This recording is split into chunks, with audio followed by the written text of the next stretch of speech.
អ្នកមានឥទ្ធិពលធំៗក្នុងវិស័យចម្រៀងរ៉េបរួមគ្នាដកខាត់យុវជនចំនួនថ្មីក្នុងកម្មវិធី Game Boy Record ដើម្បីផ្ដល់ពេលសម័យដល់បេក្ខជនឆ្នើមស្របពេលកម្មវិធីប្រឡងចម្រៀងរ៉េប Game Boy Record គេដល់ការប្រកួតវាផ្ដាច់ទាត់កាន់តែធ្វើឲ្យទូការចាប់អារម្មណ៍ខ្លាំងពីសំណាក់អ្នកគ្រប់គ្រងក្នុងនោះដែរក៏មានលេចឮព័ត៌មានថាអ្នកមានឥទ្ធិពលធំក្នុងវិស័យចម្រៀងរ៉េបបានចូលរួមជាមួយផលិតកម្ម Galaxy ដែលជាអ្នកផ្ដួចផ្ដើមបង្កើតកម្មវិធីប្រឡងចម្រៀងរ៉េបសម្រាប់អន្តរជាតិនេះ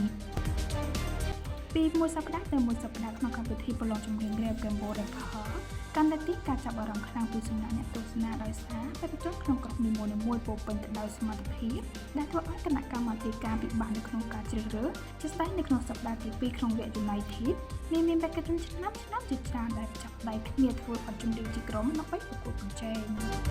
ទន្ទឹមនឹងការប្រកួតប្រជែងដើម្បីរកបេក្ខជនឆ្នាំបំផុតនេះក៏មានអ្នកមានឥទ្ធិពលជាច្រើននៅពីក្រៅក្នុងការចូលរួមជាមួយ Galaxy ដើម្បីរៀបចំឲ្យកម្មវិធីប្រឡងចម្រៀង Rap Game Boy Record ដំណើរការទៅមុខបានយ៉ាងរលូន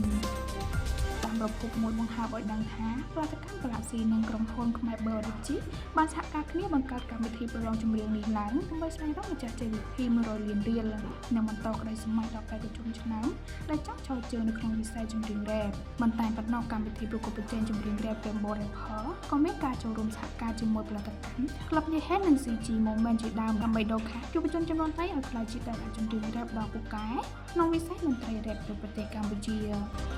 ឈានដល់សប្តាហ៍ទី2ក្នុងវគ្គ United បេក្ខជនឆ្នាំជាច្រើនពោពេញទៅដោយសមត្ថភាពតែធ្វើឲ្យគណៈកម្មាធិការពិបាកក្នុងការជ្រើសរើសអ្នកខ្លះលើខ្លាំងនិងមានទេពកោសល្យលើគេទៅអាចបន្តក្តីសមត្ថភាពជាម្ចាស់ជ័យលាភីបានកុំភ្លេចចូលរួមទស្សនាក្នុងកម្មវិធីប្រឡងចម្រៀង Rap Game Boy Record ដែលមានការផ្សាយនៅលើស្ថានីយទូរទស្សន៍ CTN ដើម្បីផ្ដល់កម្លាំងចិត្តដល់បេក្ខជនទាំងអស់